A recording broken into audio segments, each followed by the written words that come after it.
क्या करना इसमें, how to put child lock, huh? Just go to setting, you will see this lock is blinking on unlock, and we want to close this one now, so we will go to setting,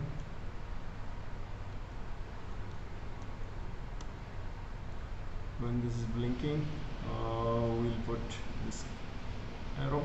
Now you can see this is coming on the lock position, so we will press OK.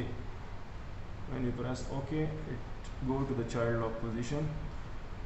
You can see this CL means child lock. You can do anything here now, not working.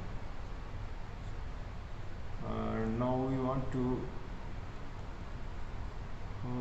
want to reopen this setting, so we again go to the setting.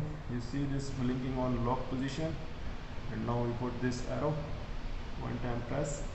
See, this is now in open position, blinking, so we have to press OK, clear. Now this is open now, so all the function will be working now again. You see this, anything, if you want to change mode or anything, you can close it like this. Thank you.